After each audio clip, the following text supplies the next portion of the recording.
Hey everyone, thanks for joining us again tonight. It's Good Eating Johnny Mo with the movies.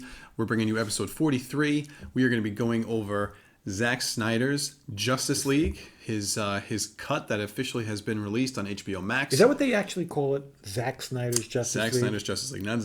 Not Justice League Director's Cut, Zack Snyder's Justice League. But is that the actual title? That is the actual title of the movie. Okay, that's kind of what I thought based on when we saw it. I was like, oh, yeah, that's what they're calling it. Okay. So that just came out this weekend.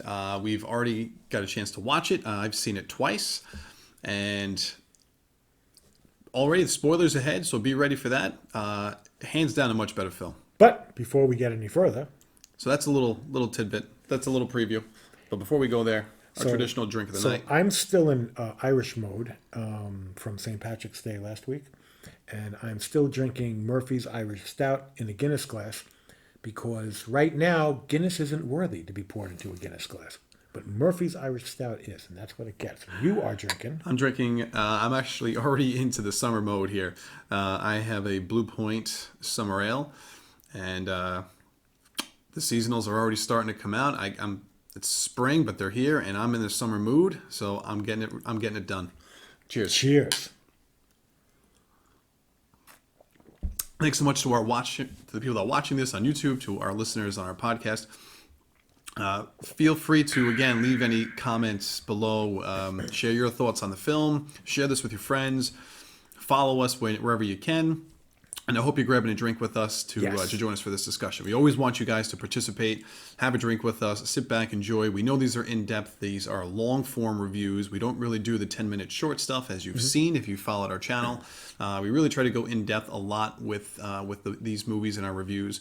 We hope you enjoy it. We hope that we bring something new that maybe you don't know, either behind the scenes or something interesting about the film itself. And if you're driving and listening to our podcast, you shouldn't be drinking. Do not be drinking. You can drink when you get home. Drink when you get home. Just don't drink in the car. Are we doing the shirts now or later? You want to go over the shirts? We can go over you go over your shirt. Okay, so my shirt, this is a late Christmas present that I just got not too long ago, and I love this thing. You can see it. But it's basically, it's the Stan Lee League of Superheroes. So I specifically wore that because of the Justice League.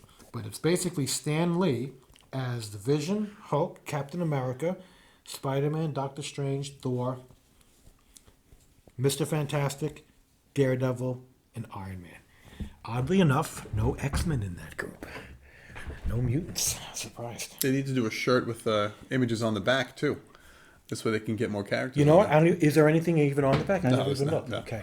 But yeah, no, and this is a really great shirt that I got, and I've never seen it before, and anybody I've showed it to has never seen it before. So I'm looking forward to wearing it at the next possible convention. Well, it'll be underneath. It'll be underneath my Silver Surfer shirt. Whenever that comes. But now Chris has a really interesting shirt just for this viewing. So over the summer, there was a link out there, a purchase, that if you wanted to be an associate producer of the Zack Snyder Justice League film, that you could buy these shirts and you would be an associate producer. And basically, I think it's just a fancy title. It does say associate producer on, you gotta get up and turn around. On the back of the shirt. You got to get up and turn around. We got it. Well, I wasn't going to, but since he wants me to. Yeah. So there we go. Associate producer. Boom. And basically, I believe it was just really a donation to the Suicide Prevention or Suicide Awareness Foundation. Okay. So they didn't they weren't actually depending on all those $30 checks. To help the movie going. No, I think a lot of it was for pretty much all of it was towards donations. I'm curious how many associate producers are out there. Ended up buying. Yeah. I don't know, but I wanted the shirt. I wanted to contribute to the cause. And that was the only way to get the shirt. That was the only way to get the shirt that I know of. I don't know what ended up happening afterwards, but I remember the day they went on sale. I ended up grabbing one. Mm-hmm. So I support the cause. I support the film, and I got to tell you, I've watched this twice. Yes, 8 hours of film. The first night I did it all in one sitting for the most part. And then over the weekend we spotted it over 2 nights, so he could come over 2 days and watch it. I watched it the one time 2 hours the first night, basically, and 2 hours the second night. And I would have been okay with watching it all in one sitting, You have to start it early enough, but though. it got too late. But it is interesting. People that we've talked to, like, have said, like, oh my God, 4 hours, that's too long. And, how am I going to do this? And I'm like, if it's a good movie, there's nothing wrong with 4 hours. Right. If it keeps you engaged and it keeps, if it's packed and it's not stagnant. This one film, I really have to say, moves pretty well. Like, I don't really feel that this film drags too much almost at any part. I feel like there's always something moving the story along, for the most part. Yeah. Maybe one or two small dialogue scenes that could have gone on a little bit, but I feel like the movie does move pretty well for a 4-hour film. See, now, I don't know that I wouldn't have cut out any of the dialogue. I think there's a lot of scenes in the movie. I think they could have cut out a good 10 to 15 minutes out of that film without losing anything. Because I felt there were a lot of scenes that had really long establishing shots that were like sometimes they almost appeared to be in slow motion, and it was just like all these things where it's like, like above the building and hovering down and going down and down and down and down and then into the window where someone's on the bed. And I'm like, all right, that was like 30 seconds you didn't need. Well, I think ultimately, if this wasn't on HBO Max, if this was released in the theater, they would have made him cut it down to, let's say, 3 hours and 15, maybe 3 hours and 20 Yeah, minutes. but no, but even but on something like this for streaming services, you could do this for a film like that. And you can, but the point is, I don't know that you need to, because like, all those tracking shots where nothing happens, like those are good, but if there's doesn't contribute to the film. If there's too many and they're too long, it becomes noticeable. And it's making the film longer than it needs to be without making it better. Whereas we're definitely going to get into, Zack Snyder made this film longer than it was. Oh, yeah. And he made it better. But I felt that, I mean, maybe because back in the day they were planning on, I think they were originally planning on doing 4 1-hour installments. So they had to stretch it to an hour at these appropriate breaking points. The original thought process for this when they were coming out with it, originally it was just going to be like one long film, and then there was the rumors that this thing was going to be 4 hours, and they're like, no, HBO Max is going to split it into 4 1-hour chapters or episodes that they were going to do weekly, again to kind of stretch the viewership out a little bit, string it along, and then finally.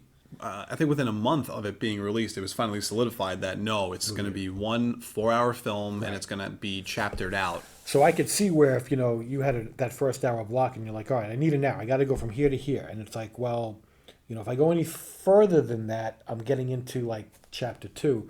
So, but I only got 47. I got 57 and a half minutes. Yeah. And I don't want to introduce a new topic, so you can sit there and say, all right, well, I need another 2.5 minutes somewhere, so let's just put some of these tracking shots in this and that. It's so oddly enough, they do this with Family Guy. When Family Guy, an episode of Family Guy has to be every episode is probably a certain amount of time, because it's for TV and the commercials and that. Like, it's got to go to a certain length, and there are definitely episodes of Family Guy where that they didn't have enough material. So what they do is you'll always see something happen where they go, and Peter Griffin will say, and now a short video by so-and-so. And they pop in like a music video of either Conway. They've done it with Conway Twitty a couple of times. They've done it with like David Bowie and Mick Jagger. And it's like, that's how you fill the space. Family Guy fills the empty space instead of with, excessive animation. Yeah. They put in music videos, and I think I almost feel like that's what they did here. They needed everything to be an hour, so they said, okay, let's make this opening scene a little longer, and that gives us the time that we need. I think ultimately with Zack, because Zack's pretty much under the thought process that this is going to be his final film for DC. Oh, I was gonna say You know, why? so like to me, like this, Not his his thought final is film ever, but no. his But final film this will for be DC? probably his final film with DC, and most likely, unless something crazy happens, which we could talk Why? about Because later. they're falling out. And I don't think I think part of it's the falling out. I think part of it is DC has already started to move on from Zack Snyder's universe, just with Shazam, the success of Shazam, the success of Aquaman. So They're kind of moving away from what his original like his vision was. right. So is that to say that the next DC movie is not going to follow the continuity of Zack Snyder's Justice League? It's going to follow I think it's going to be very the continuity loose. of something else. I think it will loosely be in there. Like you're still going to have some of the same characters, like we talked about last time. Well, The yeah. Flash is I mean, coming out with his movie. they have all the characters. It's just a matter of are they getting to Darkseid? That's the whole point. Right. Is Justice League and all the characters in there, are they getting to Darkseid? Because before this, we didn't see Darkseid at all. I think you're And gonna. This we did. I think you're gonna end up seeing DC take one step back in order to go forward. I think. Okay, I think maybe. I think they're gonna take a step back to establish some of their other characters before they push forward with a team up again. Okay. The only exception to that is I know that Andy Muschietti, who directed the two It films, is directing the Flash film, and I think they're supposed to be starting filming like any day. A lot of recent announcements about that film and cast that are supposed to be in that. But that film is supposed to have a lot of characters in it. It's supposed to be a big film for a Flash solo film. And I think we're going to see that transition into like a new DC universe after that film is done. That's just my thought based on what I've read. We'll see what happens. Yeah. But I think ultimately Snyder knew the writing was on the wall, and he said, you know what? And I think ultimately this is a big fan film for him because it's, you know what? The fans fought to get this film shown, and I think without that movement, without the release the Snyder Cut movement, I don't know if this film ever gets made. This might be like the Richard Donner cut of Superman 2, which didn't get released till 25 years later. Yeah, but wasn't this made with DC's okay? Like, Yeah, he didn't do it independent. No. He had everything he had. For the people that don't know, he had everything filmed pretty much already. Like the principal photography was done. Oh, right. Okay, right, so right. he had the cans all ready to go. He had shown that in some of his like posts on social media when people were doubting that he actually had a movie, and he's like, it's right here, and he showed these like big giant film cans that had it all in there ready to go.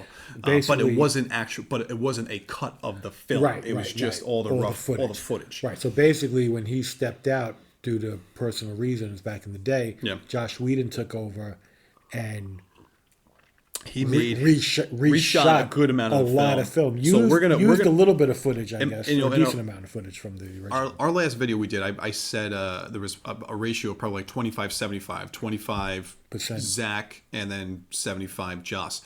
And this movie is 100% Zach. And now after watching this film and kind of like seeing everything kind of play out, I'll probably change that ratio to like, I don't know, like 65-35, so 60-40. More Zach. There was a little bit more Zach than I thought in that film. And we can even go over some of those scenes specifically where I was actually shocked that it was Zach.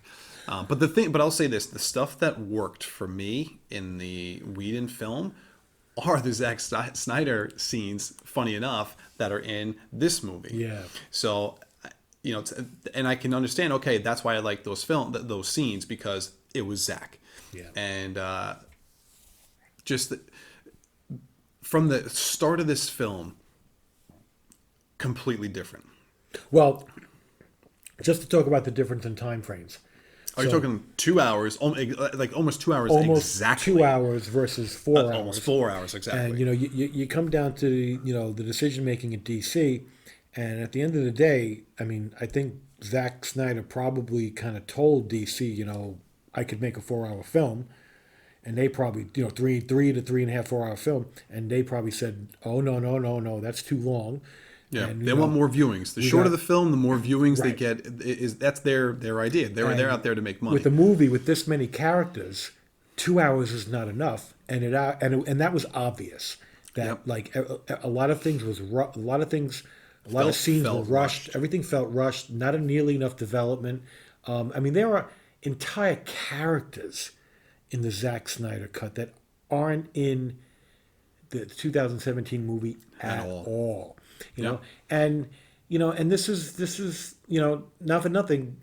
Zack Snyder's movie is full of a lot more depth, makes more sense, more character development, more characters. With all the characters. Yeah, Like this film, Zack Snyder's film takes these characters on a completely different ride Yeah. than the 2017 And it's a film. better ride. And it it's a longer ride. It's like it's a longer ride, but you needed it. Even like the group, even the Amazons, the Amazons themselves were kind of like a side note in the 2017 film. They had much more of an important arc in this film that you see. Not only that, Cyborg's story is completely different. Yeah.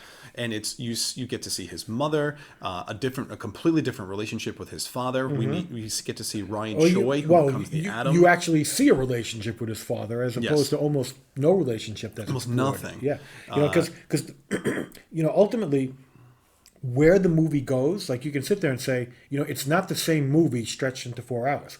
Yeah. The 2-hour movie goes from here to here.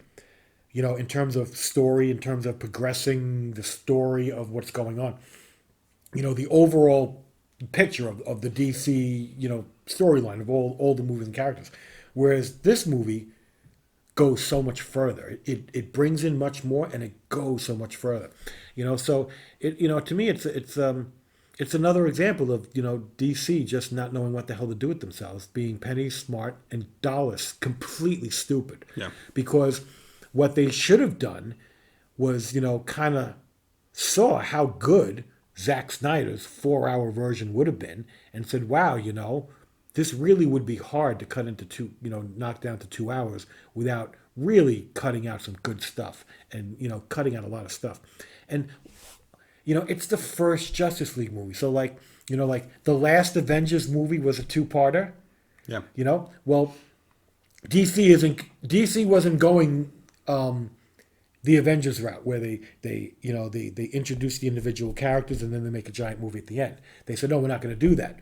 Well, the flip side of that is do a 2-part Justice League movie and then do the individual movies. You got to have that big movie in there somewhere. Yeah. So then you do it at the beginning. You do a Justice League Part 1 and a Justice League Part 2. And guess what? The same exact movie, but cut it to 2. 2 ticket admissions, like it's not, they're all about, we can't have one ticket. We can't have one person pay a price and watch a 4-hour movie. We're not going to make any money. All right, jackass. So make it 2 movies and then you make twice as much money. Like you make more money and it's a better product. Also, I said this in the last time. And they don't see this. How stupid can you be? Our last film, when we reviewed the 2017 film, I said this. They would have been much better off, Warner Brothers, if they had just said, Zach, take the time you need to grieve. When you're ready to come back, let us know. We'll push back the date from 2017 to a 2018 release. They could have just put the film on hold as far as when it was going to end up getting put out there. They could have easily done that, and I think they could have gotten away with it. And if they didn't make Zach take this film and shrink it down, they could have made a 2-parter for this. And then maybe for the second part of this, he could have filmed more scenes and done more with the Fourth World characters. Yeah, you could have actually made it a much larger story arc, because you could have done 2.5 hours on each movie, right, and gone even further. Not to say take the same story arc and stretch it to 5 hours, but do more. You could have done. They could have done even more. Look. They made The Hobbit into 3 freaking movies. Like, come on, The Hobbit is, like that thick, if you get the paperback, it's pretty small, like, so a Justice League, a 2-part Justice League movie, it just makes sense. And, somebody, all these people at DC, they, I don't understand. I harp on it, but like they just don't get it. Traditionally, they just make the dumbest decisions when it comes to their choices and what they're doing. The only good thing about the streaming service for HBO Max is that I don't know if this was Warner Brothers, if this was AT&T, because now they own Warner Brothers. Would have loved to have seen it in the theater, though. Me too. I agree. People rented out theaters. I saw a post of people that actually rented out a theater to watch it on the big screen. But how could they do that? They could stream it. They could stream it at the theater? Mm-hmm. Oh, I thought they just could figure out a way to do it. They thought they did DVDs and Blu-rays. No, and they can. stuff. Now with the technology nowadays, they can do Yeah, that. because not for nothing, me and Chris we were talking about this on our own. As you know, the COVID pandemic has very much altered the movie industry, and it just shows how much more you can do with streaming. And I get that, but at the end of the day, if you're closing movie theaters and you're just watching stuff on TV or laptops or cell phones, small screen, you're missing that big screen experience. Because I can tell you right now, there's nothing like going to the movies. No, I agree. Even just the communal part of it and the social part of Just it. experiencing the event part of it. Experiencing that event with a bunch of strangers that you don't know, sitting in and the all dark having these similar popcorn reactions.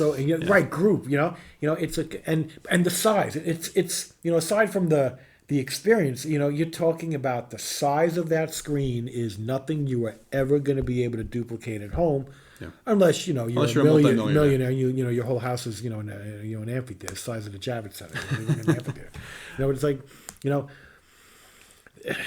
the movies are a wonderful thing, and I don't think I wouldn't have minded going to the movies and seeing this 4-hour movie on the big screen. I'll like say 4 this. hours, you might have had to take a bathroom break or two, but still, I whatever. wouldn't be surprised if at some point this film does get released for a short run in the theater, because they can market it as like a limited release. Sure. But they're not going to do it right now because this is getting the subscribers. Right, they're making their money. They're this making way, the money on HBO Max. So it's do like it that way. Get your HBO Max money right now, get it all in, and then guess what? Maybe at the end of the summer, like, hey, guess what we're going to do? We're going to do a special 1-week showing. Mm-hmm. Find your local movie theater, and you can get to go see Zack Snyder's Justice League on the big screen. So I could see them pulling something like that, because then they'll get some extra cash out of this. And just to put this into perspective, the single highest grossing film in history, adjusted for inflation, which is the only way to do it that makes sense. Because, if back in the day, going to the movies cost a penny, and 100 years from now, going to the movies costs $1,000, it's not fair to compare that. Mm-hmm. Adjusted for inflation, the most seen movie or the most profitable movie ever is Gone with the Wind, which is like it's a 4-hour film. Yeah. So don't sit there and say, well, nobody's ever going to go see a 4-hour movie, because the most profitable movie, the movie that has made the most money box office, not profit, money, ticket sales, is Gone with the Wind. And this is DC's. I gotta work this joke in here somewhere. This is DC's version of Gone with the Wind. They got the Flash. Gone with the Wind. So I gotta throw that in there somewhere. All right, I'm only laughing at that because that was a poor attempt, but Yeah, I get, it's a poor joke. I think we're all getting. I think we're all getting. A poor attempt at a poor joke But, is actually is magic. So it's greatness. I think ultimately, if Warner Brothers went the route that New Line did with the Lord of the Rings films, because if you think about that, there was a theatrical cut for all of Peter Jackson's films, and then when they released it later on DVD and then in the future Blu-ray, they put the extended cut, which added so much to the film. Which is really funny, because I've never seen any of the extended cuts. Yeah, and I'm a movie fanatic, Tolkien and I'm a fan. Lord of the Rings fanatic. Go figure. But you know what? But like. But they could have done that, because they could have put a 3-hour and let's say 15-minute cut. Like, this is Zach, we're cutting you off 3 hours and 15 minutes. That's Gotcha. it. Right, but there shouldn't they be could have put that in the theater, and then at home we can release your full 4-hour cut. Right, because there shouldn't be an extended cut from this version. Because I think there's enough. I think that you trim down some, like you said, trim some of the fat from this film, put it out in the theater, and then the home release. Yeah, you can get the director's cut or the full Zack Snyder 4-hour version. And I think they could have done that, and I think that would have pleased a lot of fans. And I'm totally looking forward to seeing the Lord of the Rings extended cut someday, when I have like a whole weekend and nothing to do. Because a movie like that benefits because there's so much that you could add, because the story is so huge. Yeah, no, the story is so grand. many characters. It's an epic storyline. Going back to what Zack did with a lot of these characters. Just bringing all the bad storylines from the first film that just never really did anything. Like Flash's storyline kind of fell flat. In this film, I think it he's a little bit more well defined. Even has a huge saving moment at the end of the film. Without him, they don't succeed. Yeah. So I thought that was a cool moment for Flash. Just Martha's scenes and Lois Lane's scenes much better in this film than in the 2017 film, which again, those two were kind of a footnote more than anything else. And to see all that, we get Martian Manhunter in this film. Yeah, a great addition to the Justice League. From what I can tell, there's at least 5 characters in this movie. Oh, minimum. That aren't in the other version at all. You're talking the entire elimination of characters, and all the Fourth World all of them are important. You're talking. Okay, so we had Martian Manhunter, Iris West, yep. The guy who's going to become the Atom, Ryan Choi, yep. Desaad, yep. Even Granny Goodness. Even Granny Goodness, like she has no spoken line, but she's there, and Darkseid, of course, Darkseid. Oh my god, like a movie with really we finally get to see Darkseid. Who's the genius back in DC that said for the 2017? You know what? Let's eliminate Darkseid. Nobody wants to see Darkseid. We don't need that. We can get away with that with eliminating Darkseid. Like really? But you know what else was much better in this film? The visual effects. Oh my God! So yeah. I mean, the main visual effects that we talk about. There's 2 big things that stand out in the 2017 film. Okay. How bad Steppenwolf is. Steppenwolf looked like a video game villain. Yeah, in the 2017 film, like not even a good video game villain, like a bad video game villain. Just not done as well. Yeah, and that's not the voice actor's fault. No, it's the visual. It's just the visual. And it was so bad that it actually is a detriment to the film. It actually. Well, it makes you stare at it. It actually takes away from the enjoyment of the film. You look at it and you go, "Wow, he really looks stupid." Now the visual, he doesn't look good. And I thought the visual effects in this one were much better. The Steppenwolf in this film, I thought looked much more, not powerful is not the word, but he looked much more menacing. In this film, and I thought the visual effects were done much better. I think they were able to take their time and to kind of get it to what they wanted. Well, he had a pretty cool. His armor was pretty cool. His armor was better. It was almost like shimmering and flowing. It was almost like a living armor. Yeah, it was in motion. Like how it almost affected by the wind. Right. Just like the scene where he gets shot by the arrows from the Amazons, and then the armor kind of lifts up and then clamps down and then destroys the arrows. He does have a very odd shaped head, though. Yes, almost like a hammerhead, wrapped around. And you see that at one point where he's not wearing his helmet. Yes.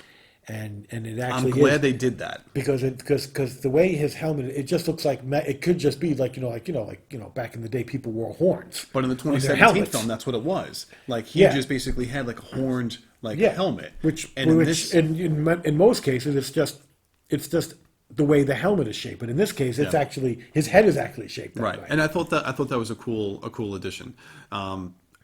Darkseid's visual effects I thought were pretty good.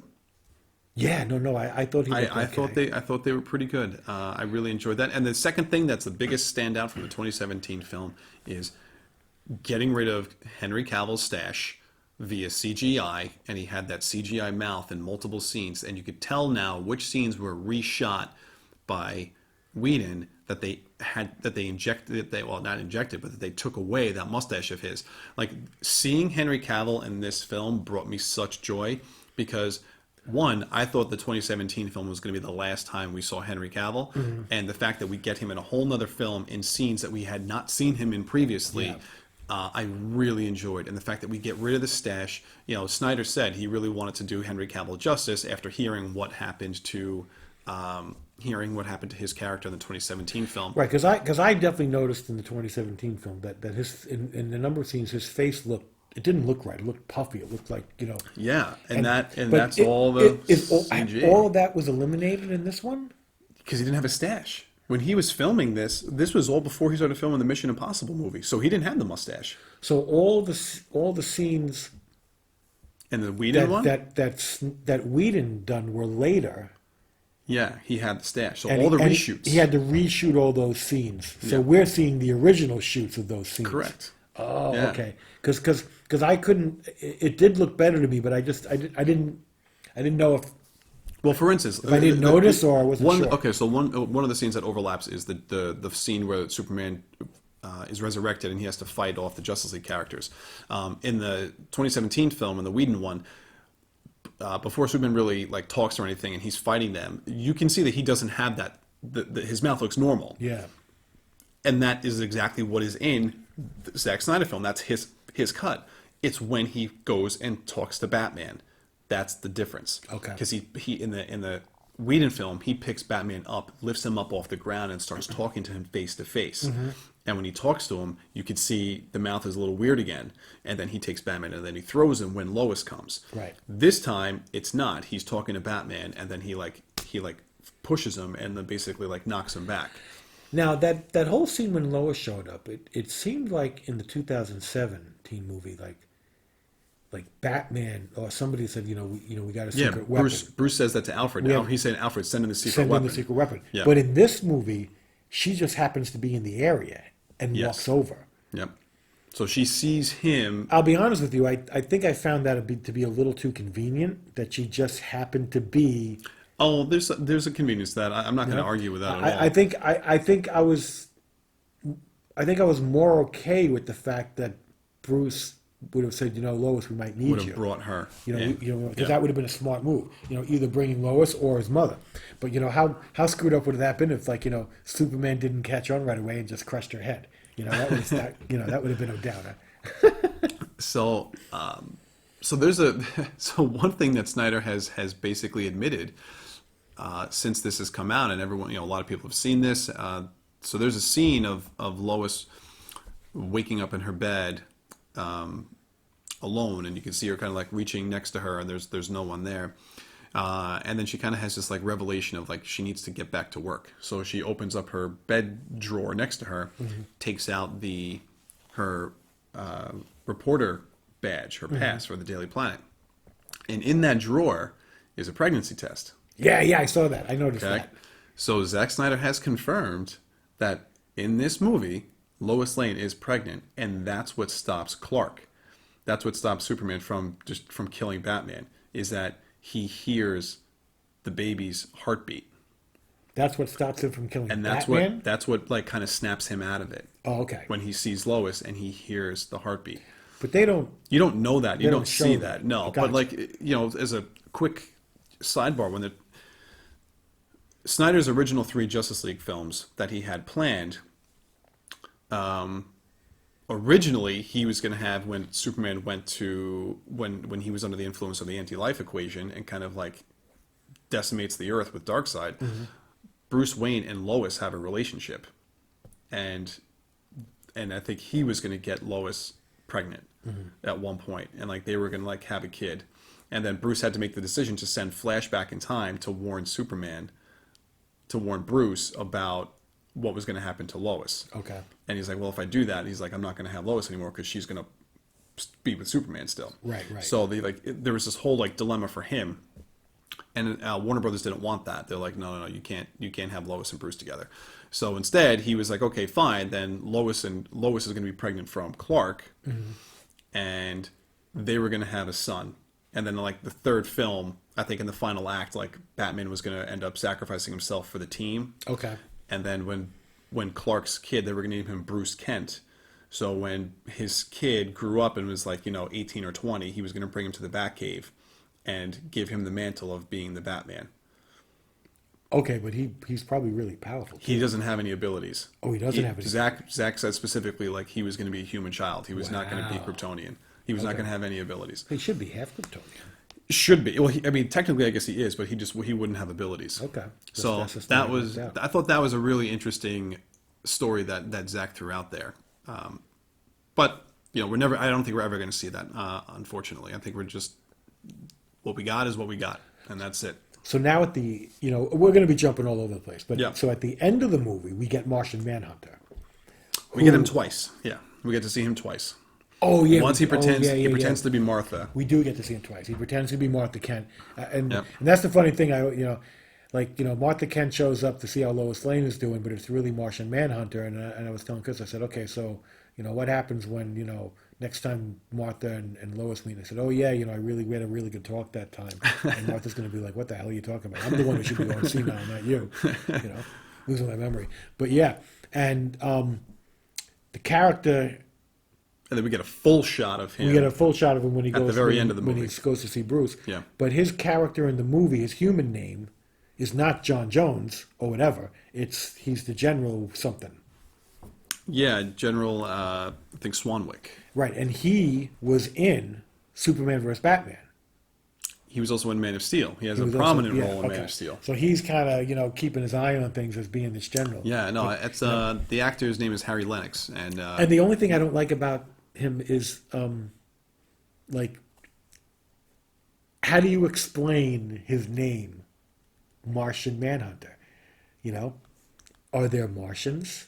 If they're, Well, yeah. If he is, then is there a yes. whole race? Is there a whole race on Mars? And is he a Martian Manhunter? And who's he hunting? Like, but that's where his spin-off movie could have came in. no, it could be, You but could have done that. it To just explain it just where he opens came up the from. whole thing. It's like like calling him the Martian Manhunter is just like, well, wait a second, like what are you talking about? It's a very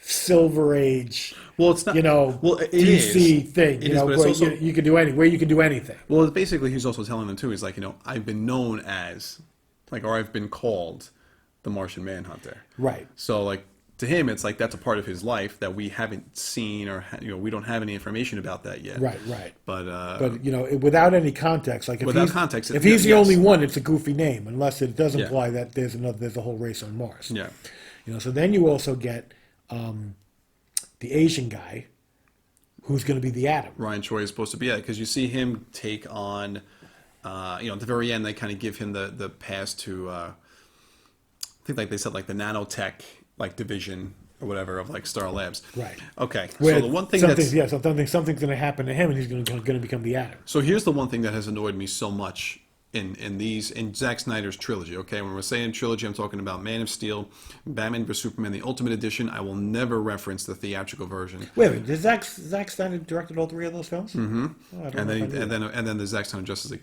In each one of those films, how long are we gonna have an alien ship in the middle of Metropolis, surrounded by government, but surrounded by a government military or Star Labs?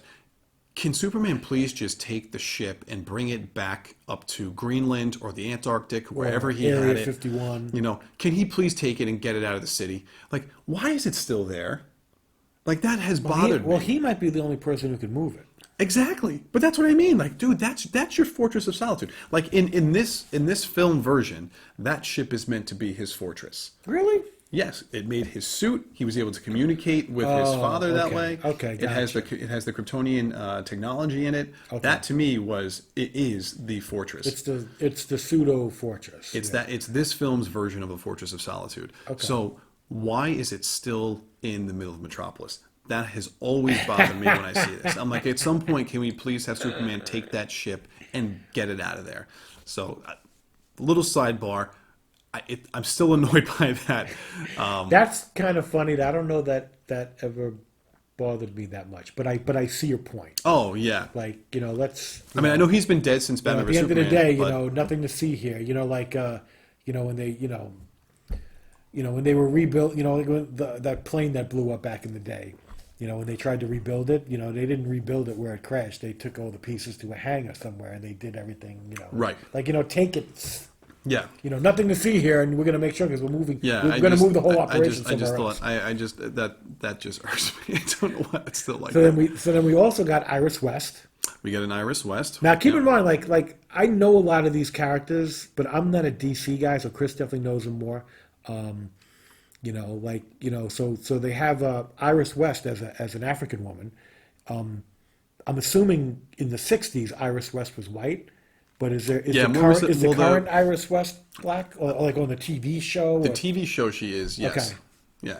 So I wasn't sure if they were this is the first time they made the character non-white. No, they did that. Way. Yeah, it's been that way with the Flash cast. And they don't mention her name in the movie except maybe in the credits. I believe that's right. I believe that you don't see her name at all. She doesn't say, "Hi, I'm Iris," or anything No. like that. Oh, and the one thing that they could have done is a nice little Easter egg, and they didn't do it. So you know how the truck driver is driving down, the road, and he's the guy that hits her, and he drops his burger right on the floor. Yeah, and he's yeah. like searching for it. Like that should have been a big belly burger.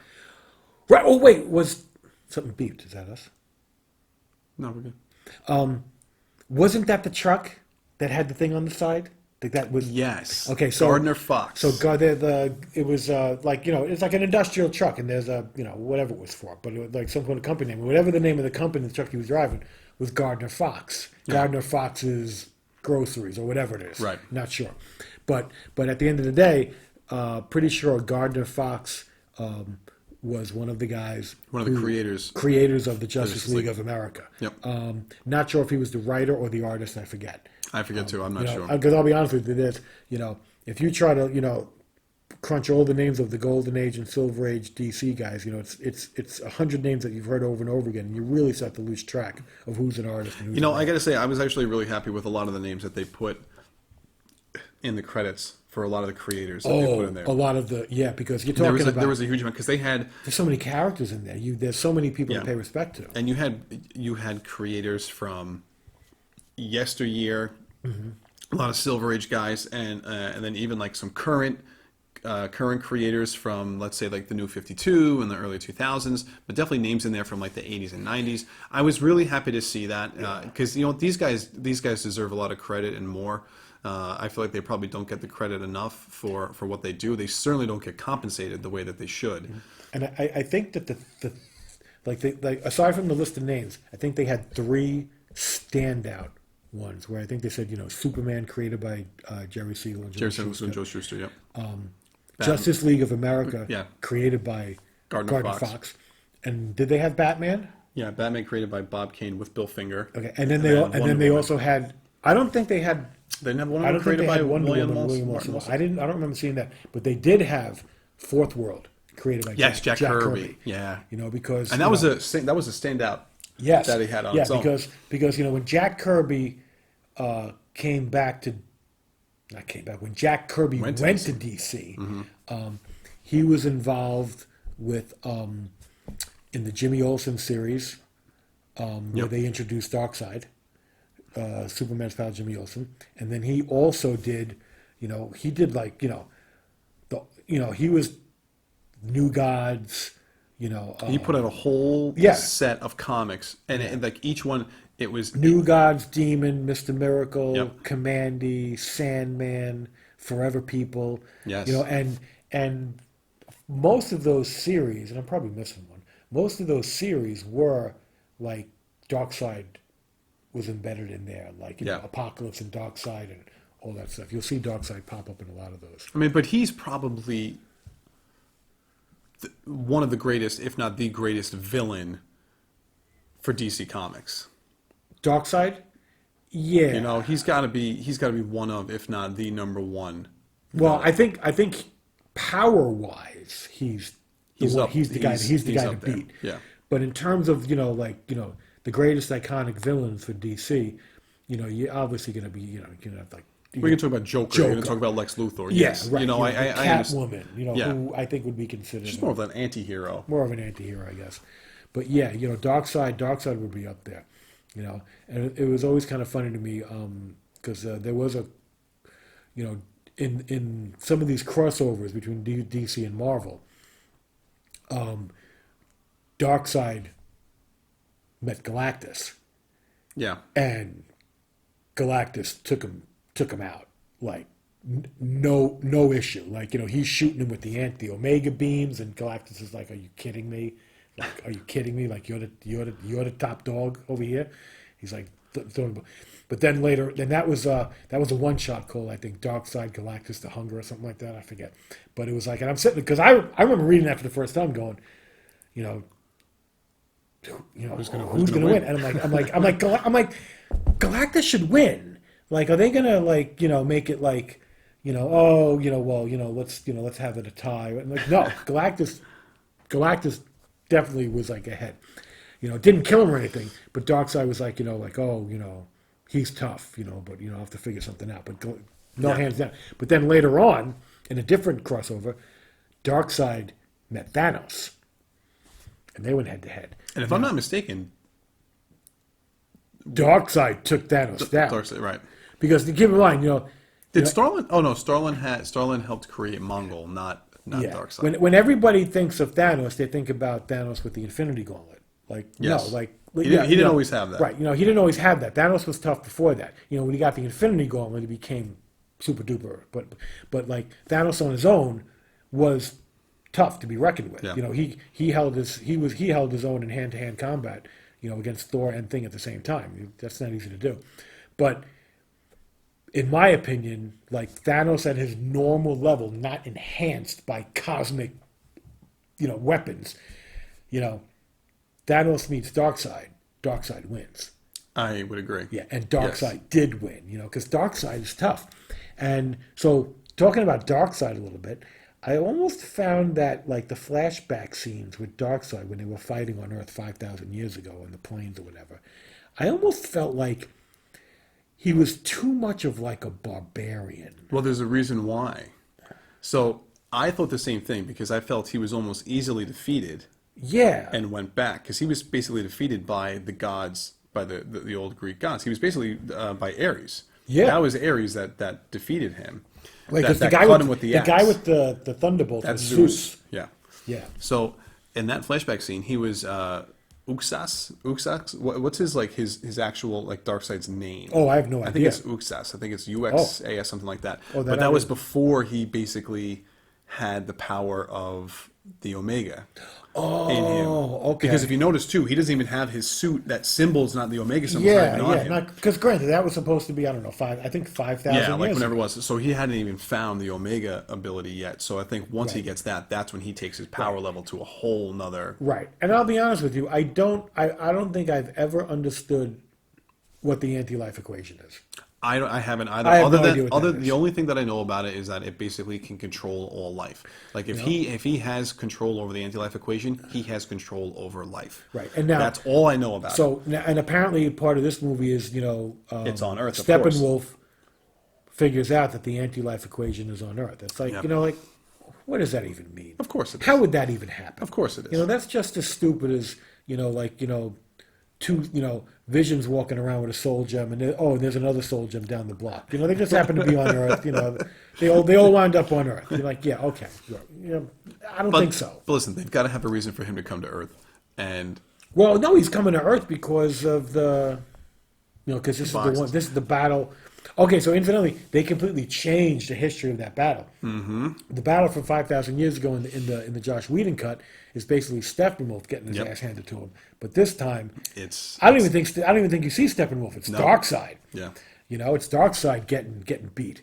And they had a lot of heavy hitters in that. Well, it was cool to get a much more up close version of the Green Lantern in this because there is a Green Lantern in the 2017 version, but I feel like we don't really see that person that much. No, Like, because it's not. It's like from far away. It's not up close. I mean, to me, a lot of the scenes from the Josh Whedon version are really cut short. They tried to hit as many points as they could, but like so many things are just boom on to the next, boom on to the next, boom on to the next, because we couldn't possibly go more than 2 hours. So we can't spend too much time on any one thing because there's so many things to do. Well, we could have made it longer, but I guess that wasn't an option. Mm-hmm. But so many scenes seem to be just, before you can even absorb them, you're on to the next thing, and that to me was annoying. Because I'll be honest with you, I did enjoy the Josh Whedon film. There's parts of that film that I enjoy. It's not unwatchable, and by any means, not. it's just But I've realized more after seeing this film. Yeah, you twice, realize, you wish you would have been given grander treatment. God forbid back in the day when Superman the movie came out, somebody said you need to make the movie shorter and cut some of the stuff out. God. That was I forget how long Superman the movie was, but it was pretty long. The original cut of that is, I think, 2 hours and like 10, 15 minutes. Easy. Somewhere around there. But it's like, and you're talking about one character. You're talking about just Superman. But it's like, that was a grand treatment of that character. And then the Donner cut, when that came out in 2000, when they re-released it, I think that was almost 2.5 hours. Yeah, so if you're going to do a grand treatment of Superman, and that's 2 hours and 15 minutes, you're not going to be able to do a grand treatment of the Justice League in less time. Yeah. And that's what happened. You didn't get a grand treatment. You didn't No. get the treatment that it deserved. No, you basically and in did the it. Snyder cut, you do. You did all the characters a disservice. Yeah. You really did. I mean, you chop Cyborg's story to completely. He almost becomes a side character, and that's almost a shame because like in this, you get a real good story between his mother, his father, him. He loses his, you see him lose his mother, you see him lose his father, and then realize like and when he realizes he loses his father, like there's so much emotion that comes out of. I believe the actor's name is Ray Fisher. You see that emotion come through from him, and you don't get that in the 2017 Well, film. yeah, He's like all the characters in the 2017. I don't want to say all, but close to all of them. They kind of fall flat. Ben's, even Affleck, his scenes, especially the ones that were reshot by Joss, now that you can see which ones were reshot by him, he falls flat because it's like I did this already. We're shooting all these extra scenes. That's just what it seems like. I'm making, I'm making that up, but it just feels that way when you watch it, especially when you go to this film. You can, to me, it seems like he's got an entirely different passion with some of these scenes that you don't see in the 2017 movie. Yeah, because I do think Ben Affleck's performance in the movie is of a lesser degree in either film, either Justice League version compared to Batman vs. Superman. That I agree with. I think his Batman vs. Superman performance was by far superior. Like he was really so much good. more of an engrossing character. Whereas here, like it's almost like he's like just kind of lazily going through the scenes and the motions. And I think Diana is better in this film too. I don't want to say Gal's performance is better. That's not the comment I'm trying to make. That her role was bigger in this film. It felt like she kind of helped to lead certain scenes, especially some of the battle scenes. Yeah. And that was cool to see. So keep in mind, so like, DC, purposely, consciously didn't do a Cyborg movie and an Aquaman movie and a Flash movie before doing Justice League. So like, and had they done that, they would have had extensive origin scenarios for all of them already. So now you're like, okay, well, we're not going to do that. I don't know why. We can't copy Marvel. You can. You can. It's not the it's not the end of the world. It would have made more sense to do it that way, but they didn't do it. They do the Justice League movie, but it's like, okay, so you're still introducing these characters for the first time. You got to give something origin details. You got to give something. And they haven't even done that really, and they didn't do that with Barry yet. Yeah, I don't like the Flash. They don't go through his origin. It's just basically like here he is. You got almost no origin for all three of them. None of them in the first movie. Mm-hmm. In this one, you definitely got a lot. You got a lot more Cyborg. You got more insight into Flash's backstory for sure. Right. And even more for Aquaman and too. more for Aquaman.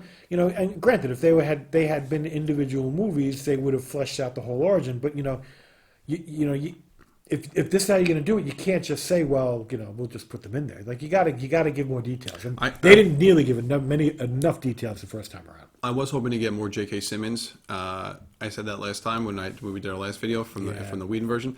We didn't really get much more J.K. Simmons. A different introductory scene for him that blended in again that I guess that just added to the cut that Snyder had, or from his version of it.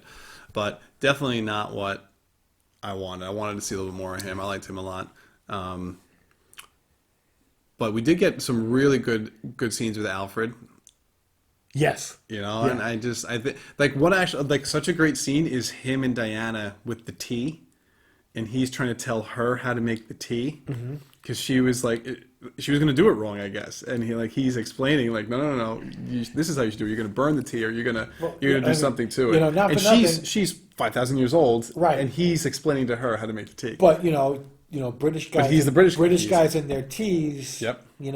I think because Wonder Woman's not going to be an expert on everything. No, but I like, to me, like that's such a human scene. I just enjoyed that. Like he's just the butler. He's just a guy, right. And he's telling this goddess how to do something so simple. If Wonder Woman was helping me bag comic books in my basement, I'd be saying, you're not doing it right.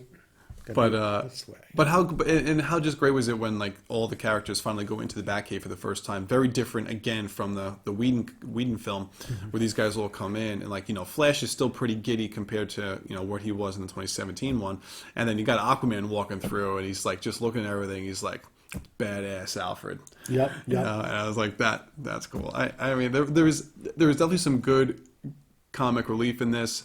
I do think that Flash comes off that way. I think his storyline is much better in this film than it was in the other one. To me, he was a little bit more of a goofball in the 2017 one than in this. He still has some of those moments, but it doesn't come off over the top the last time. Because he's got more scenes where he's not a goofball to balance that out. Yeah. Because at the end of the day, they're probably, in the first movie, they're using him as the comic relief. Yes. And at the end of the day, all they had time for was the jokes because they didn't have enough time for anything else. I like, and even the way that they come about bringing Superman back in this one, to me, was better than in the 2017 film.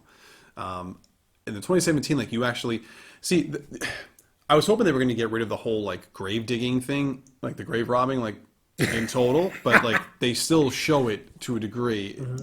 But this, it's a little bit of a better context where it's Flash and Cyborg are talking, and Flash is like, this guy was my hero. Yeah. And like that's a nice moment, and then how Barry looks at Cyborg is like, we could just do this in a second, right?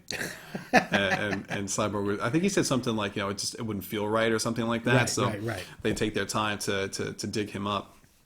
But the whole team is there. It's not just them. Where in the Whedon film, it's just the two of them making jokes and trying to bond. So I like that a little bit more. And then we even see like Diana and Aquaman kind of trying to bond. And there's still hints about like Bruce and Diana like having an attraction to one another. Okay. And I'll be honest with you, like that to me, like I would enjoy seeing that pursued. Yeah. Like seeing Batman trying to, or seeing like how do you make this relationship work? It's basically the opposite of Superman and Lois, essentially. Like that to me would have been interesting if they would have actually done that. Like I think that should have been the relationship that he went with. And like you see like in the Avengers movies, you had like Black Widow and Hulk getting into a relationship, and that was never in the comics. So I mean it's okay. It's okay to depart a little bit and do something that works. Yeah. I think one of the scenes that really I found plot point wise was the way it was executed in the 2017 movie was really stupid. That they changed in this new one that I really liked is when the Amazons are fighting Darkseid. No, sorry, the Amazons are fighting Steppenwolf and the Parademons inside. The the dome that holds the mother box. And so in the 2017 film, they say lock the doors behind us. They're all sealed in, and it's like, well, okay, they lock the doors, and then Steppenwolf just kind of busts through the wall and goes after them. It's like, well, yeah, what'd you expect them to do? Like, they closed the gate. Well, he can just bust through it. In this movie, when they closing the gates doesn't just close the wall. The gates are just like these big giant rock walls that come down. Of course, Steppenwolf can break through them. But in this movie, sealing it off isn't just sealing it off. It's on like the edge of a precipice. When they sealed it off, the whole side of that mountain collapses and the whole structure goes down into the ocean, and the rocks are falling on top of it. It's making like a tomb, like like it's to hold them in there. And it's still going to be able to get out of it, but like which he does. But that's a reasonable way, collapse it, break it down, blow it up, whatever, as opposed to just, I closed the door, run away. Like, come on, so it actually takes a little while for Steppenwolf to get, and visually it actually looked kind of cool from above. It's much they show better. It falling in, like that makes sense. It's like, okay, point of no return. Everybody in here is going to die. Like, boom, collapse it, and it just goes falling into the, like, that made sense. Yeah. That made so much more sense. Of course, you still have, all the Amazons on horseback going, oh, if only we had faster horses, and but at the end of the day, like, where were they going? Like, they're on an island, like, at some point, Well, I think they were trying to get. let's say they could have outrun Steppenwolf. At some point, Steppenwolf is just going to stop and say, "Well, I'll just hang out here for an hour because eventually they're going to go all the way around the island, and I'll just turn around. And I'll be there." Like, where are they going? I think they were going to meet up with the cavalry, which ends up coming. And I think if that would have happened with all of those Amazons fighting, You think they would have won? I think they would have taken out all the parademons, and they would have probably given Steppenwolf a run for his money. He would have Okay. killed a lot of Amazons in the meantime, but I'm sure that they would have put up a much better fight with all of them together. And I guess I just didn't realize that the Amazons were just long-lived, because obviously Hippolyta Hippolyta, was, at that battle 5,000 years ago, and she's still around. and she's still the same age. They About, don't yeah. they don't age. Interesting. Yeah, no, that was good. Did you like Superman's suit in the black and the silver as a throwback to his resurrection in the comics? Yeah, I was okay with Actually, that, that because that wasn't in the Whedon No. cut at all. No, very cool nod to the '90s Superman that was brought back to life. Now, in the movie, he's actually wearing the red and blue costume, the red, blue, and yellow, and they changed it all in post production so that it was blacked out with the silver. I believe I just read earlier today that they didn't change the color tones; that they actually CG'd his costume, like they CG'd the black and the silver on top of the color. Okay. So I guess they can do that. And I thought it worked. I thought it worked really well, and it was cool to see that, even if it's only for one film. Even if he goes back, and we see in the nightmare scene at the end of the movie that he is back in the red and blue. So just to see it for one film, I thought it was really cool. I liked it. I forgot about it. Yeah, in the epilogue, these are all Bruce Wayne's nightmares. Yes, like, are they premonitions? Right, Are premonitions, they nightmares? but it's not like it's not like what we're seeing is what took place in the future. Like, it's not like 20 years later or 10 years later. It's Right. Eventually Bruce wakes up and he has his premonition. So in the premonition, I think the newbie's in the premonition. Well, you got Deathstroke is in the premonition. Yeah, so this is one of the great. scenes that was filmed. These are one of the reshoots that Zack got to do. I think like late summer or like over the summer. So that's when they had Deathstroke. They had Cyborg was still there. Flash was still there. And They get Joker. We get Jared Leto. Jared Leto back as Joker. Back as Joker. And looked pretty good. Yeah. He looked good. I liked his look in this. Got rid of the damage tattoo on the head. A lot of the stuff that visually that I didn't like about Joker and Suicide Squad, they took out in this movie. Okay. And I was okay with that. I don't need an explanation. I really don't. As long as he has the white face, the green hair, and he's got like the red lips or red makeup around his mouth, I'm fine with that. Yeah, and I was always a big fan of the Jared Leto Joker, and like I was telling Chris, I said, it's just so interesting that, like, I love Jared Leto's Joker, I love Heath Ledger's Joker, and I love Joaquin Phoenix's Joker. Like, they're all three very different Jokers, and I think all three of them are done fantastic. And I would be hard pressed to say who I like the best, but I think I like Heath Ledger the best.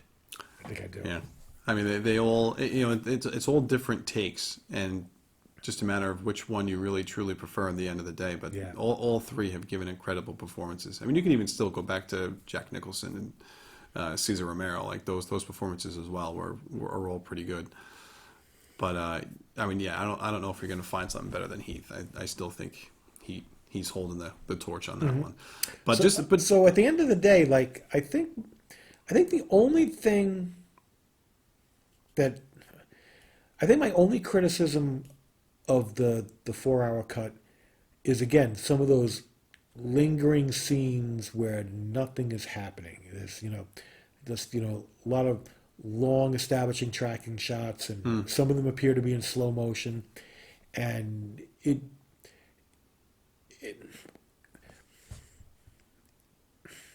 if you notice it, then they did it too much. Yeah. If they did it right, it wouldn't even be. You wouldn't even be thinking about it. It would just be part of the film, and you wouldn't care. But the fact that you sit there and say, "Oh, you know," but the fact that it's noticeable means that to me it was overdone a little bit. That it brings, you know, I use this example at work a lot because I'm in QC, quality control. I say, you know, like, when a word is spelled right, you don't notice it. But when it's spelled wrong, it stands out like a sore thumb. You know, things that are, you know, when punctuation is wrong, when things are spelled wrong, when formatting is inconsistent, it stands out like a sore thumb. But when it's all on point, you don't give it a gold star, great punctuation. Like, you know, you just, you know, that's standard. You expect that. You know, when you're watching a movie, whatever they're doing just flows. Right. But when something stands out as being odd, it's indicative of something. Yeah, and I think part of that is that's Zack's style. Right. A lot of that, right. like that slow-mo stuff that we've seen in plenty of his films. That's what he does. So ultimately, I give it a thumbs up. You know, I would have had no problem watching it all at once sitting at home. I would have had no problem going to the theater and watching it for 4 hours. I really hope that at some point they do release this in the theater. I really would go to see it. You know, because I sit there I look forward to that. I understand why they were doing it now to get all the subscribers for HBO Max. I get that. Yeah. But I hope after they kind of they tap that tree as much as they can. Because if you want to do the film justice, no pun intended, you know, you see it on the big screen. And like you said, if they do like a limited show, give it a limited run. I'm in. I'm totally. I think if you do that, saying it's going to be there for, we're going to do a 1 or 2 week run. That's it. That's all you get. You'll get a flock of people, fans of this movie, to go see it on the big screen. Because I always tell Chris, you know, I always ask him, you know, like, you know, what's coming out? When is this coming out? You know, I'm looking forward to seeing the Black Widow movie. Mm-hmm. Like, I don't want to watch the Black Widow movie for the first time on television. Like, I don't. Like, I don't care how big the television screen is. I know. I want to see that on the big screen. I agree. Now, granted, you know, we saw the original Justice League on the big screen, so it's like, you know, this is like extra. You know, we got this extra cut. I know. You know, but it's a different movie. It is a different movie. I want to like when Wonder Woman came out. You know, I know you saw it for the first time on TV. I did, and it was better watching it in the theater. Yeah, and I was just like, hell no! I said, I gotta go see it in the theater. We gotta go see it in the theater. You know, the other thing too with this film that's different is the score is completely different. So Junkie XL, Tom Hulkenberg, I can't remember. So he does the score for this film, and he helped out on Batman vs Superman with Hans Zimmer. So the score, it just is more reminiscent of the characters that have already been established and their themes for the previous couple of films, whereas you don't get that with Danny Elfman. I like Danny Elfman a lot, and no disrespect to him. He had his own themes that he put in. He put in his old 89 Batman theme. He put in the 78 Christopher Reeve Superman theme into his film, slightly different ways, but he got those themes in there, and if you know what you're listening to, you'll hear it. But with this film, you got the Man of Steel theme. You heard that in this. You heard the Batman music in this. And what about the Wonder Woman? And the Wonder Woman theme. Yeah, like you hear the Wonder Woman as well. But he even had his own take on that and interjected a whole like Amazon like theme, which was so cool. Yeah. Like it was so good that I told John after, because I watched it on Thursday when it got released, and then when we watched over the weekend, I says, listen to the music, like listen to the soundtrack. And you told me that, but and I'll be honest with you, I didn't have a distinctive memory of any music from the first movie, but that said something, right? But to me, that says something. If it's not memorable, right? Exactly. Then it's like, all right, well, that wasn't and good. There definitely was a scene in the newer version where I'm like, this music, I don't remember. This sounds new to me. Yeah. It was distinctive. The whole thing was new, and that's what I said, Chris. I said, Chris, this scene has different music. So Junkie, and you will. And no, wait. I said, no. I said, this scene, the music is different. And you said, the music is different throughout the whole movie. Yeah. The whole movie is different. I said, okay. So in got it. 2017, when Junkie XL was scoring the film, he had already either completed or scored the majority of the film already. And Warner Brothers, they bring Whedon in, and basically Warner Brothers was like, all right, we're letting you go. We no longer need your services. And he gets basically fired, and then they bring in Danny Elfman. So I don't know what creative differences were going on there. From if you read any of the stuff that Tom has put out there on social media, he kind of puts out an account of what's occurred. So when Zack told him, hey, listen, we're going to finish this thing, I need you to complete the score, he ended up taking the whole score and throwing it out and started from scratch. And that's amazing. Like, I don't know how you do that. I don't know how you still don't have those songs in your head. And maybe they did. Maybe some of the themes that he had from original, he still brought back into this, but maybe in a different way. But to rescore an entire film like that, 4 hours, score a 4-hour film, really, I thought it was really good. I really enjoyed that. You talk about some of Snyder's films, how you rank this film amongst Snyder's films. I thought this was definitely one of his better movies, for sure. This wasn't a sucker punch. Not by any stretch of the imagination. Now the entire battle at the end of the movie is very different. You don't have the Russian or like wherever they were, that family that was there. I found that whole thing where there's people living in the area where Steppenwolf was taken over. I found that to be annoying and silly, and you have this family barricading themselves in. But it's not just them. There's lots of it's a community. There's a whole community, and it's like okay, and then they got to get saved. So you have the Flash spend time to save that family, and then you have Superman pick up a whole building and carry it over. And it's like, all right, well, what about all the people that were running on the ground? Everybody that was running didn't go back into that building. Like, they're saving all these people, and at the end of the day, if you got 5 Justice League people, and they're fighting Steppenwolf and the Parademons for the survival of the planet. You actually don't waste any time on anything else. This is collateral damage. People, unfortunately, are going to die because. But that's not how they think. You wasted a lot of time on that, and if you're going to win that battle of saving the family and lose the war, you're killing everybody. You know what I'm saying? If you need Flash to do what he needs to do, we can't say, well, there was a cat stuck in a tree. There was somebody down in a well. No, you needed to be here to help us beat Darkseid. You can't save that family. And if they happen to have died, what are you going to, that's, you got to deal with it. That you're a hero. You got to make the hard choice. You can either save one or everybody. If you have a choice between definitely saving one and maybe not saving everybody, you got to maybe not. You got to save everybody. But guess what? They did both.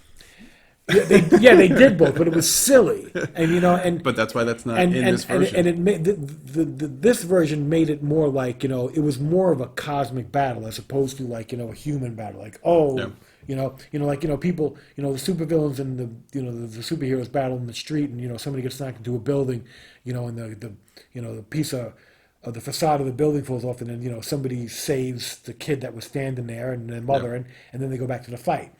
That's not this. This is like, we're in a battle for our lives against someone who's about to destroy the entire planet. But what was better in this film too? So they eliminated that completely and just made it a battle of the Justice League versus Darkseid and the Parademons with no human right. I want to say feel good departures. It was just it was all just about focused on this. It was all about this end game battle, which was really good and much longer. Yeah, and where they ended up fighting more. too was this is basically like Chernobyl, right? This is what we're basically figuring out that Yeah, it's Chernobyl. yeah. So there was all this supposed to be radiation in the area, but this makes so much more sense that when the whole reason why Steppenwolf goes to this area is because of the toxic air. It helped to fuel what they were building. Yeah. And when they they pulled all that toxic air in to help create I guess that whole facade that they had, that shield Right. and everything. Once they started using the mother boxes to establish their base,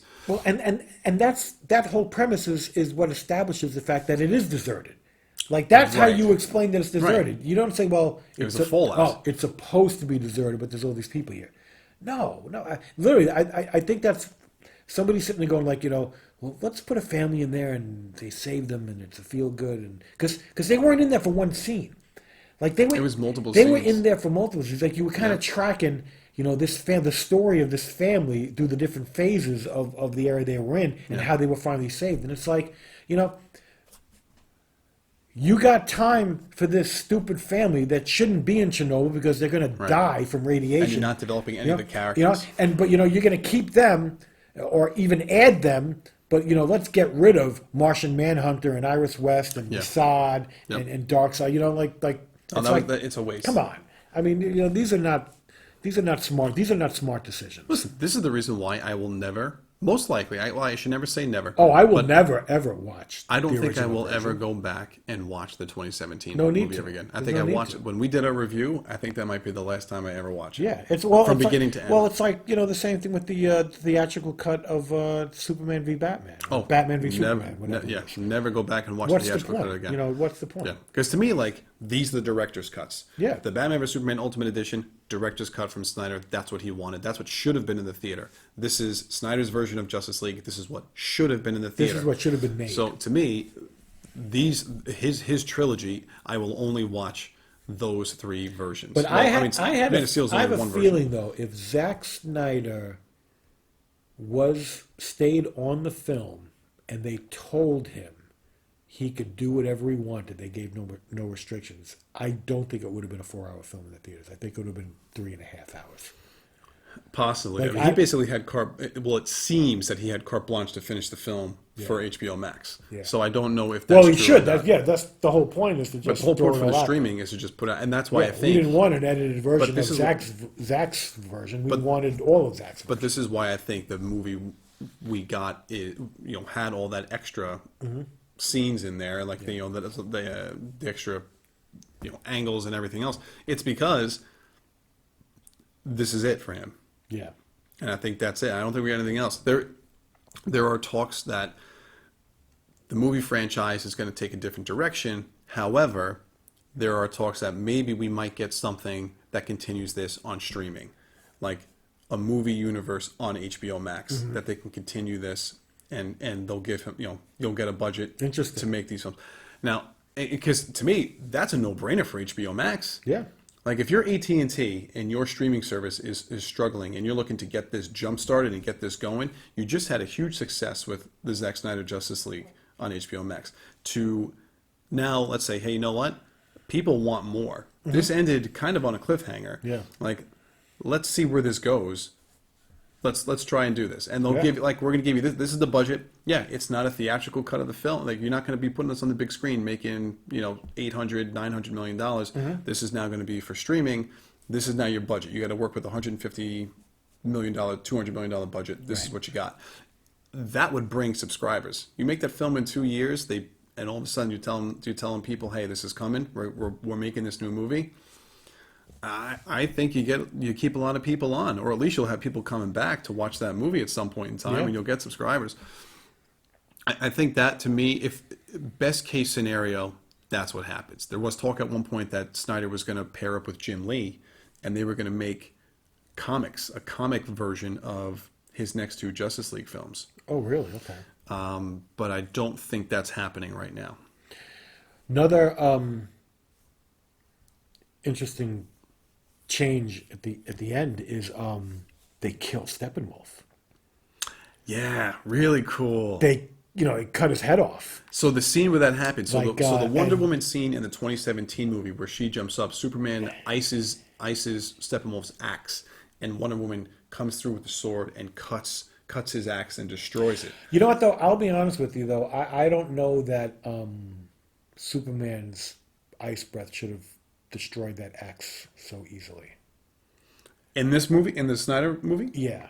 Uh, He just, it made it just like, Well, he didn't. Well, he just froze it and then he hit it, and that's what shattered it. yeah, but to me that seemed too easy. Like it's not a human axe. no, You know what I'm saying?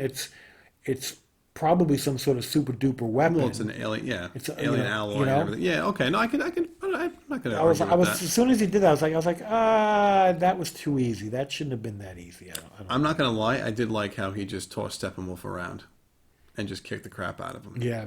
I did enjoy that quite a bit, but that's no surprise for me, a big Superman fan. But yeah, Wonder Woman cutting his head off. Well, what was cool is I didn't expect Aquaman to stick him from behind with the trident.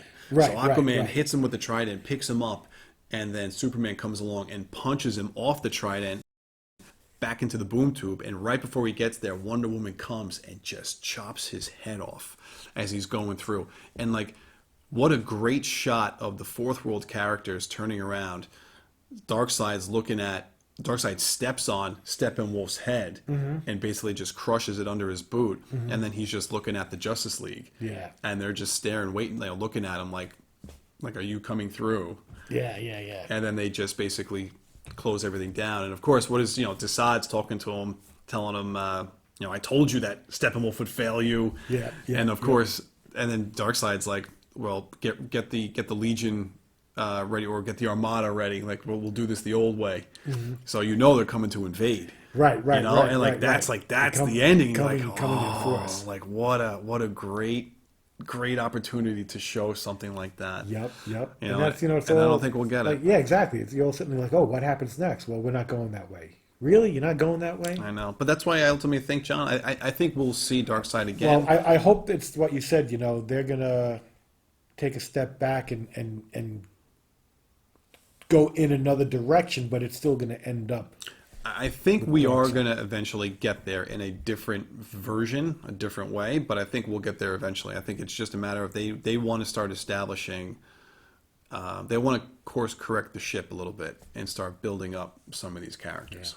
Now, one of my biggest disappointments in the movie was in the end credits when they didn't list out all the associate producers like we anticipated. I think that would take a long time because that's ultimately, okay. if you did have a lot of people that end up contributing and buying in. But to me, But I did get an email. That was the whole point. Like. But I did get an email as an associate producer to have like a special watch on like social media with Snyder and like Yeah. all these fans. So like we were gonna you get a special watch along. Yeah. And I thought that was pretty cool. But to me, it would have been so much cooler to be like. Oh, to have my name in it? Yeah. Have the name in the credit, and they could, not for nothing, there's 1 billion people in the credits already. You tell all these fan people, if you want to become an associate producer, send us some money. We'll put you in the credits. Well, they could have done like a hashtag of release a Snyder cut, and then underneath it, like all the people that contributed. Like they could have done something like that. They could have made them small and do 10 columns, and Just it list would have went down. It would have went down for a while, but you know what? So what? Like, you know what? That would be the ultimate like thank you. Is because I'm sitting there going like I'm like it's gonna be at the end. And I'm waiting, and I'm like, I know. Like, your name's. They didn't put your name on it. I'm like, that's BS. That's the whole point, No, I think I mean, the T-shirt is great, and the email is great. Yeah. But I don't see it on being the screen. immortalized on the screen—that's what you got. It's got to be a way to do that. There's got to be a way to just people. People should do that. Say, look, send us $50 and we'll throw your name on the screen. And but limit it to the first 100 people or 1,000 people. And like, how fun would that be? There were people that would do that, absolutely. So, listen, overall, guys, much better film. If you haven't seen it yet, go watch it. Yeah, really good. Find a way to watch this Very movie if you can. enjoyable. For Johnny Mo's viewing pleasure, they just released, I believe today, the black and white version. I think it's called Justice is Gray. So there is a complete black and white version of this movie. And I totally want to see that because I'll be honest with you, even though the color palette of this movie is pretty rich, I think it can still very well work in black and white because I'm sure it will. And because of the characterizations, because of the characters and the dialogue and the facial expressions, I think a lot of that will come off. I can really guarantee well in you black and white. before next week I will probably watch it in black and white and see it again. And what we do have coming up is Kong vs. Godzilla. Godzilla vs. Kong. Yeah, that's supposed to come out, I believe, this weekend. I totally want to see it. Big screen. Big screen. We'll be heading back with our masks and all. Yeah, but the question is, do we see it opening weekend, or we do that standard wait a couple weeks and when it's less crowded? Yeah, we'll have to wait and see. We'll wait and see. But we're definitely going to see that, and we're definitely going to review that. Yeah, that'll be the next. I mean, we've reviewed the other one, so we'll definitely review this. But yeah, I was pretty happy with this. I think that's all of our thoughts, really. I think so too. Yeah, I think we got it all out. Yep. I So- saved just enough Just a little bit for the end. Just enough Murphys for the end. Thanks a lot, everyone, for listening, for watching. We really appreciate it. Yes, thank you. Thank you to all our fans. Till the next episode. Yep. Enjoy. Cheers. Enjoy.